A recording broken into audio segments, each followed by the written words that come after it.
I got reacquainted with Sandra through my friend Val Canaparoli. I told her about this play, and I said, you know, I'm trying to find designers already for when this might come to fruition. And she said, whenever it does, she's on board. So I was very lucky that she happened to be free. This is the first project I've done with Helen, and it's been really exciting. It's great to jump into a big project. This is quite a big project. There's probably around 40 costumes, plus or minus, and so it's quite a huge show.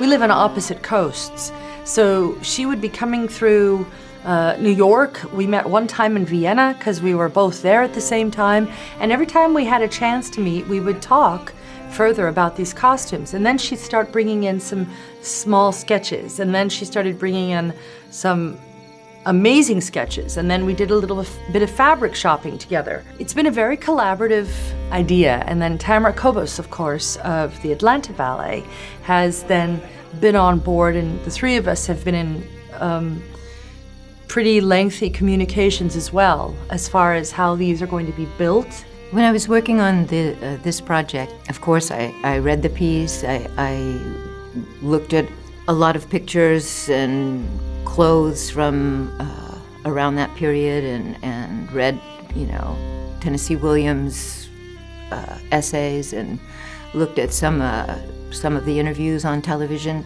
and tried to really get a feeling of the time and the struggles that he was addressing in this piece.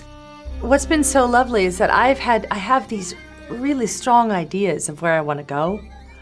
For example, it's always important for me to see the body within the costume. So the costume can be absolutely stunning, but it cannot take away from what the body is doing, because it is dance. And I like to see how the body describes the story. And Sandra is completely, you know, on board with that and understands that. So that was a very important aspect. I was not familiar with Camino.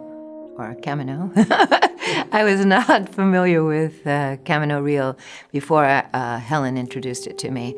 I've done several other pieces, and I've done Cat on a Hot Tin Roof several times in the theater, but I hadn't even read Camino Real before this project. So it was really exciting to address a new piece.